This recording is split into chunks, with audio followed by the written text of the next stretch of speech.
And we are finally back with what is a different match, slightly.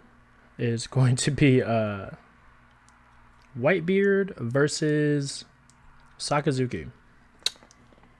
For once, I'm sorry, I'm actually rooting for Whitebeard, which says a lot because if anybody knows me, they know that I don't like Whitebeard.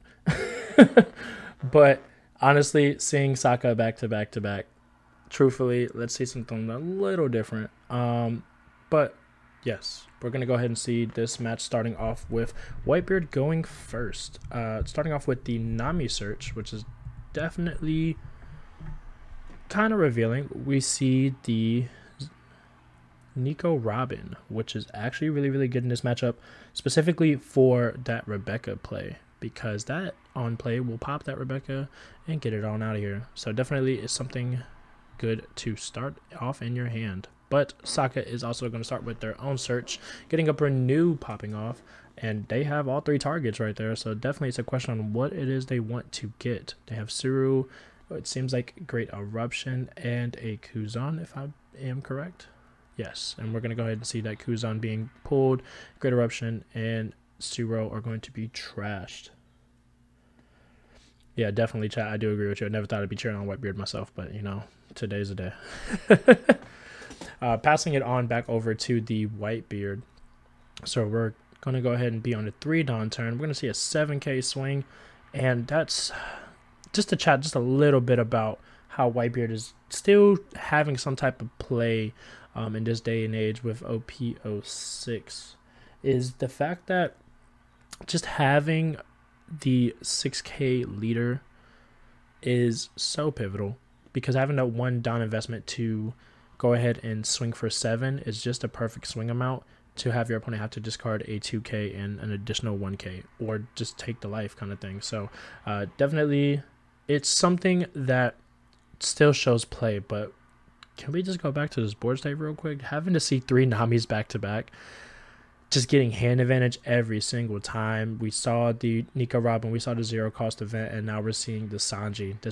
Just getting hand advantage over and over and over again. Honestly, the only thing that would hurt this matchup, truthfully, against Whitebeard is if the Sakazuki does run Pudding. Some lists do run it, some lists do not. If you do not know, Pudding does have the ability of, if your opponent... Bro, basically, it just makes your opponent reshuffle their hand and draw 5. Now, why this is pivotal against Whitebeard is because if you ever played against Whitebeard, you know that endgame state of having to go against a Newgate and your opponent has 52 cards in hand is what it seems like. So having a Pudding is definitely something that would crucially hurt Whitebeard. So there's be something to kind of notate to see if we see that later. But going back into Whitebeard and why it's still doing something right now, it's definitely, it doesn't miss in regards to consistency. You have the 9-drop that's unlimited now. It was banned at one point, and it was limited, or it was banned at one point.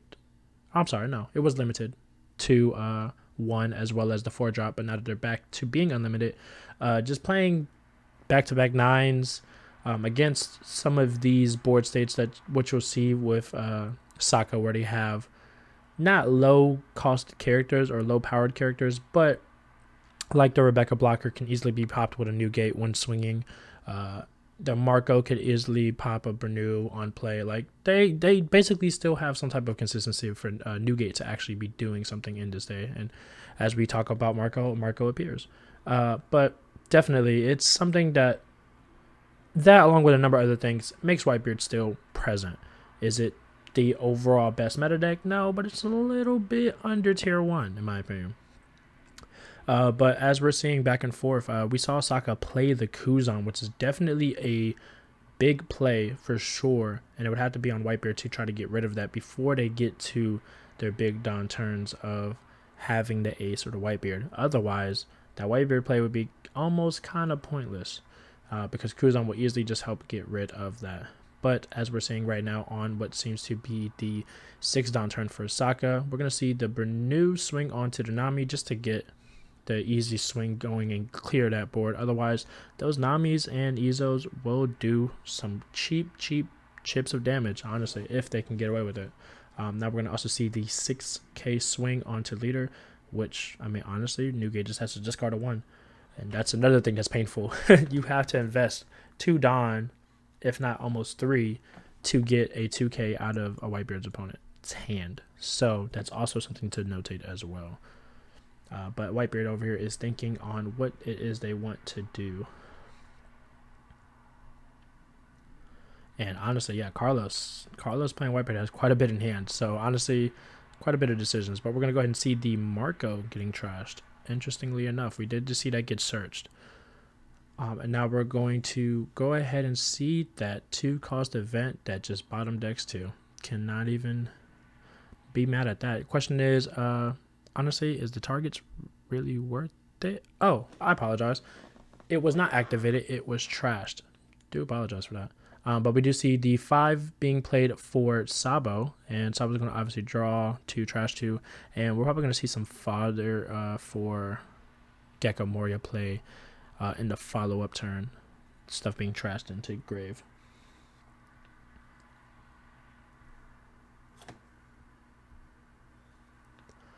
So we see the Hina and Houndblaze, and the Hina is probably something to notate here. If we do see a Rebecca being played, that is something that will definitely do some work, just in the case of if Kuzan does get removed from Sokka's board. But following back up, we see the Newgate player. He is at the opportunity to play an ace here. He is at 7 Don. The question is that really the move here? And that's only to be said because yes, he can minus onto the Kuzan, but he has no other way to get rid of it. So really, it would only be there's quite a bit of options, honestly, that Newgate can do. Question is, let's see what he decides to do. Los has quite a bit of decisions here, especially with them both being now equal at 3 life. So there's some options. I don't know. But I don't know, Chad. What do you think? Do you think Newgate is still prevalent? Actually, in discussion of that, do you think Newgate will definitely have a return in the following set when that red and blue Marco comes out with the Whitebeard support? There is a lot of blue new Whitebeard characters that are coming out, but if I do remember correctly, there is also a little bit of red. So do you think any of those cards would be beneficial to bring back Newgate? And also, do you think Boat should be unbanned? I don't, personally. I think that card should never exist. But let me know if you think Boat should be unbanned.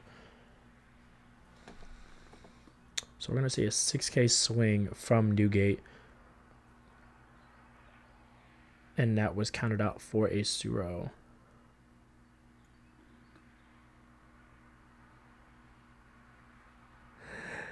Whitebeard Copers need to be studied is insane.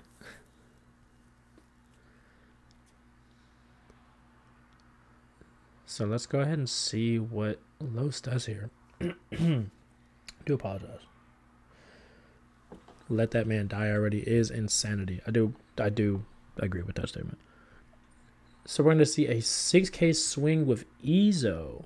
Interesting. I mean, honestly, it's a good strategy from Whitebeard. If I have bodies on board, potentially, why not just swing with them before you get rid of them? And we do see that Sokka takes that life, interestingly enough. Now, do we see another 3 Don attached? Interesting. No. Instead, we see Makino to boost up a Nami, making Nami now 5k. And I believe we're going to see another 7k. And that's exactly what we see here. Yeah, truth be told, that is quite an interesting of a turn. But, I mean, it is also very smart. Especially if you do see that Kuzan that is active and there's no way to essentially get rid of it. Why would I swing or why would I play a big body if you're just going to get rid of it, kind of thing, you know? And Sokka does take that hit as well, and Los ends the turn withdrawing from life due to Whitebeard's ability.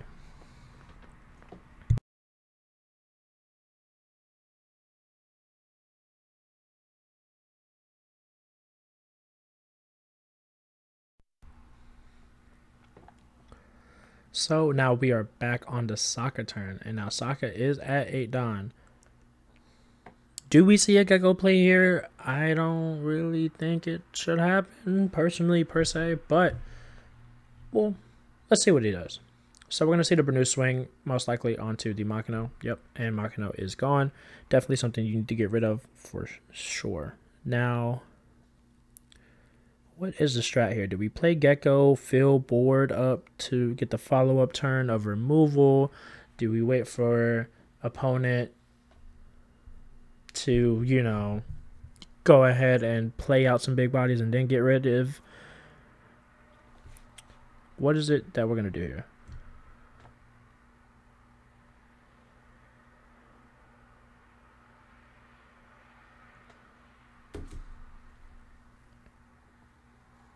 So we're going to see a 5K swing onto the Nami. So going for rating board here. Definitely a strategy here.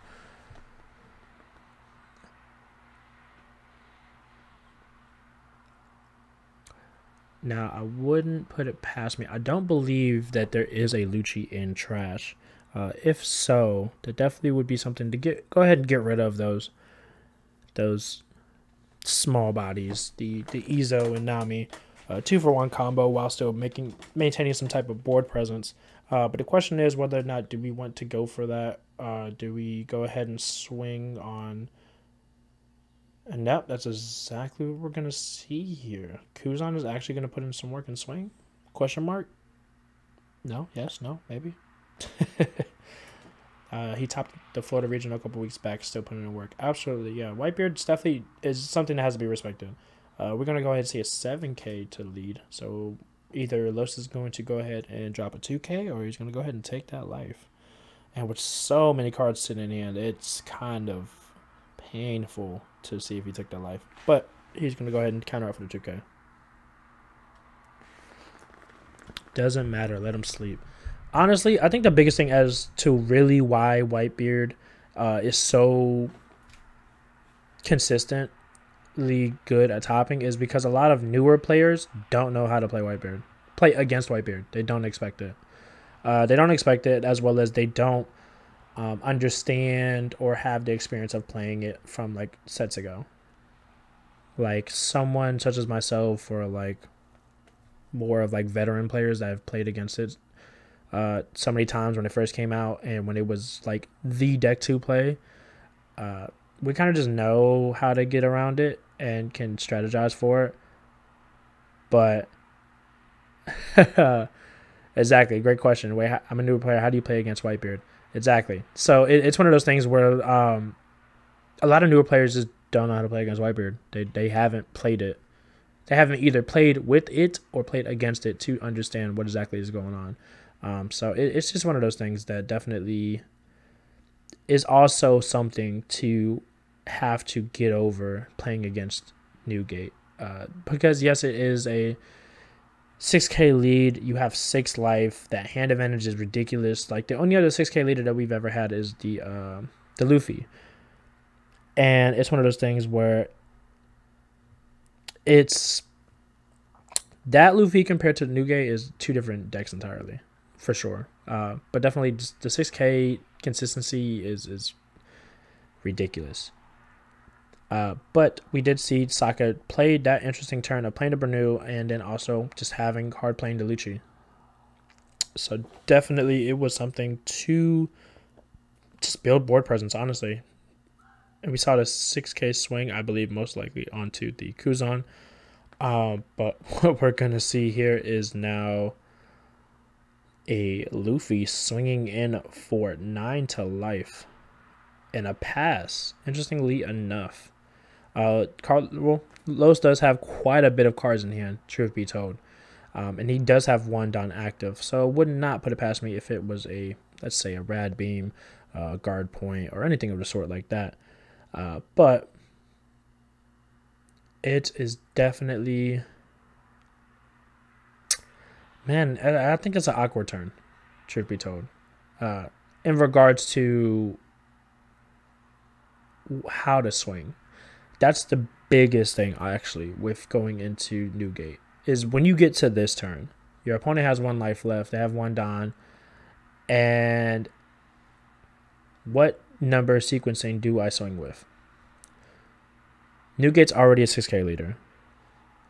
I have to invest a Don for a 5K to go through, let alone how many 2Ks do they have?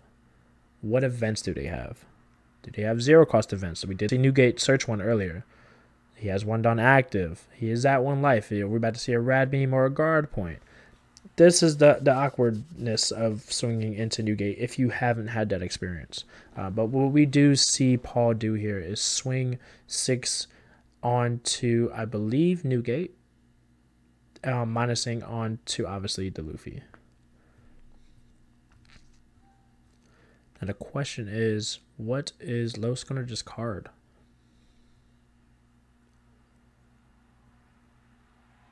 He's going to actually take the life, interestingly enough. But there does seem to be a trigger, question mark? I guess not. All right, so with that, we still see two active Bernus, I apologize. Sabo, as well as another Lucci. So Lucci is going to go ahead and go 6 for 6 once again. We're going to see a 1-2K counter, interestingly enough. We're going to go ahead and see the Sakazuki ability to discard Gecko and to draw a card. And we are at 9 Don, so quite a bit can be done here, truth be told. The question is, do we go for a protective state? Do we go for aggression? So we're going to go ahead and see an additional 6K swing. Do keep in mind, there is still 8 Don, so are we going to possibly see a Gecko play here? Yep, and we do see another 2K being discarded. So, are we going to see the Gecko play? Yep, that's exactly what we're about to see. So, we're going to go ahead and see Gecko being overplayed on the Bernu. And the question is, what are we going to play out here now? I believe something definitely to get rid of the Luffy, because Luffy is at 1 cost, and that's exactly what we're going to see here. We're going to see the Lucci and Tashigi. Now, what is he going to overplay? Interestingly enough, overplaying Kuzan as well as playing the Tashigi. Definitely Kuzan made sense. Having a 6K body on board versus 5K. Do not put it past him. Tashigi is going to be activated first by Paul's decision to search another T-Bone, which is a good 2K, and another choice of removal, as well as the Lucci to go ahead and bottom deck 3. And with that, he's going to go ahead and pass back over.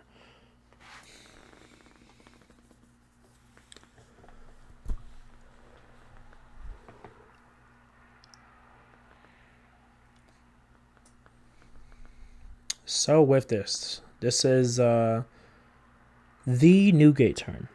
Do we see, well, truth be told, it's a little awkward here. What we could see here is 9 drop being played to go ahead and boost leader, keep it on active, and yeah, just swing to board. Or what we could see is a 5 drop Luffy, 5 down attached, making it 11K, and better have it. I think that's the best thing you can really do here. There's actually, I mean, obviously quite a bit of amount of other choices that could be done, but it really just falls on to what Carlos has in hand to be able to respond to this board. He does, keep in mind, have Sabo, the blocker, active, and he does have a Gecko Moria and a Lucci. So basically, if Los does not get does not get game within this turn, he does have 4 swings potentially to come towards him. Absolutely, not including the other Lucci that's already rested. So I think it's one of those things of, do you play it safe? Do you go aggro? Me personally, I think in this case, I think it's something you want to go aggro with at this point, if he has it. If he doesn't, you know, do something different. That's how I feel about it. But let's go ahead and see what Los is deciding to do here. He does have decisions that need to be made, but especially within this type of time frame. He does have quite a bit of time, actually. We're about halfway to the round. So we see a 6K swing, I believe, to lead.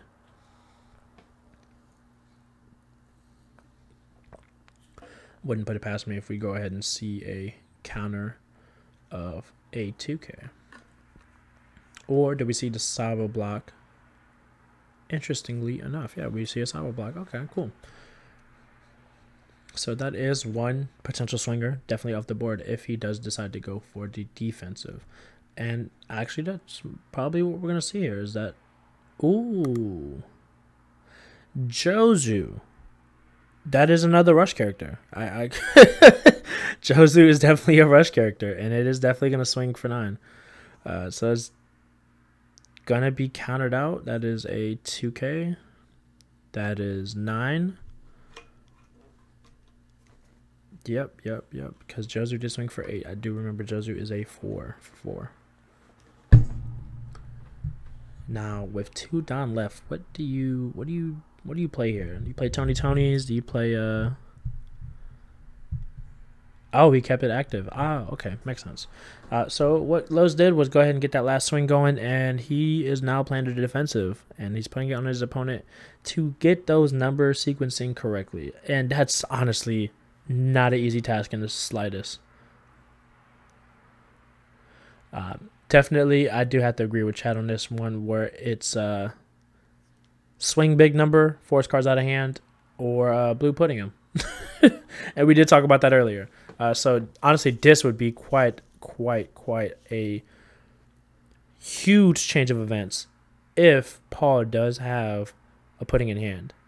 To make your opponent go ahead and just discard out, it's crazy. But we do see the 5K swing onto the Jozu, just to see if he wants to save it. We're going to see a 6K swing.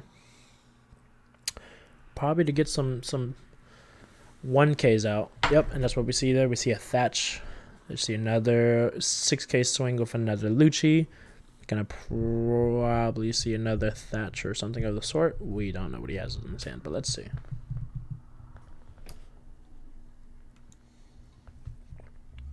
Magica, interesting and new.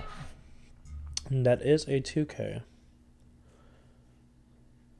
And I mean, Paul does still have all 10 Don active. Question is, are we going to see a 19K swing? Is that what's about to be shown? Are we going to see a 9K swing go and then everything on Tashiki for the win? There's quite a bit of options here. We go on to defensive. Keep in mind, I mean, Paul can't go into defensive if he has the Rebecca or another Lucci. Or I'm sorry, not Lucci.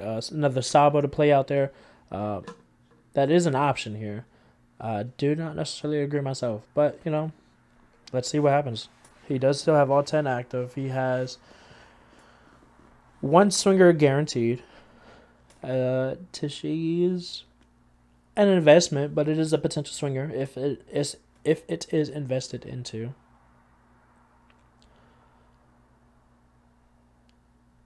Let's see what happens here. I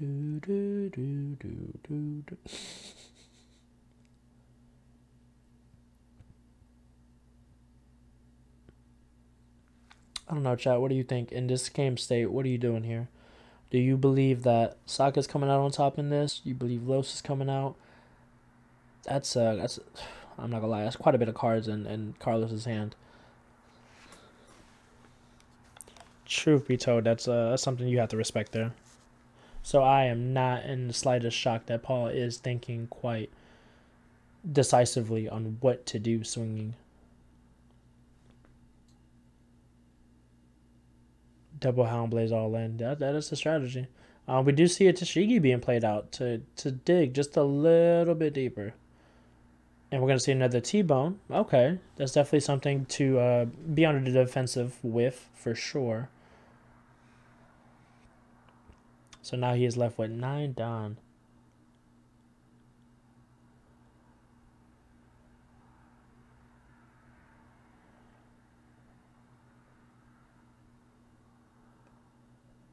And now we're seeing 4 played for the Hina. Or, I'm sorry, Rebecca. Rebecca is going to go ahead and grab Sabo. And then we're going to go ahead and see the Sabo played over to Shigi. So Paul decides to go for the defensive, which is definitely a strategy for sure, and I would not put it past him to do so. Now the question is, what is he going to go ahead and trash? He's going to go ahead and trash the Hound Blaze and the Great Eruption here. And shockingly enough, Paul does not swing with this Gecko Moria for whatever reason. That is quite an interesting play. Maybe it was forgotten, maybe for reason.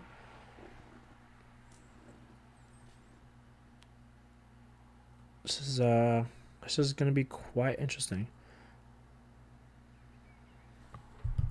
Now, if I do remember correctly, I believe Carlos still does have that Nico Robin from one of the first Nami searches to go ahead and get rid of that Rebecca.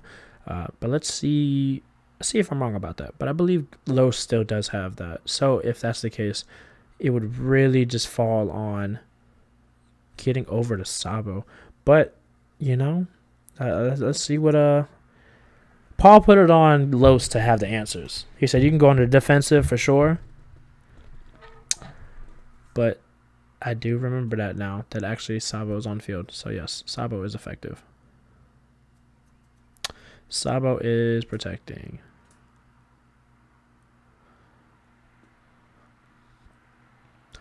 So we see the Marco being done here. We're going to go ahead and see a 9K swing. Rebecca to block. Definitely a way to go. And a pass. Still keeping that 2 non-active. So we probably would not put it past me if it was some nice one-cost events for sure. We're going to see an additional 6. Checking for those 1Ks or those 2Ks out of hand. Last turn we did see Los discarding 2Ks for those 6-6 swings. So definitely a good strategy to continue going with here on Paul's behalf. Yep, so we see the Nico right there. Yep, he did still have it. 6 once again. We're going to see a 2K this time. 6 once more. Interestingly enough, let's see another 2K coming out of hand. Yeah, I have to agree with Chad here. I believe that Paul mistakenly forgot to swing with Gecko last turn. I definitely agree that it's definitely something he should have swung with to get cards out of hand. Yeah, if he can't confirm, I do agree. Oh, Hound Blaze onto Gecko is I haven't seen that. I'll tell you that. Interestingly enough, he's putting everything on the Gecko. That is quite a bit right there. That is quite a bit. Does he have it though?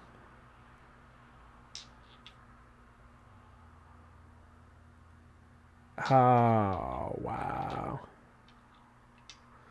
Yep, and that is a GG's by Paul. Congratulations to Paul. Sakazuki did come out on top in this. Yeah, 19K is you got to show up with that one. I believe he just had just a little bit short at 17. So definitely kudos to both players for sure. Definitely quite a good matchup. He did need to see that Luffy.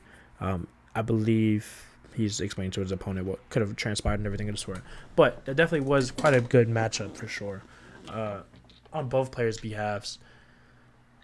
Phew, man, that was a good match. I don't know about y'all, chat, but I'm definitely excited to continue on. That was our round 4, and definitely that was our round 4. We still have quite a bit more rounds to go on from here. Hopefully we see something a little bit different than Saka. In my opinion, we've been seeing it every single round. But, you know, when it does it, it does it. And obviously Saka is continuing to do so. So, with that being said, everybody in chat, go ahead, stay tuned. We'll be back shortly after which we're done with this round. We do have 5 minutes left in round as well as overtime, which is approximately about 10 minutes. So, be back in like 10 minutes. We'll be here. Still talking about One Piece, still doing our thing as we always do at Carta. So by all means, we will be back.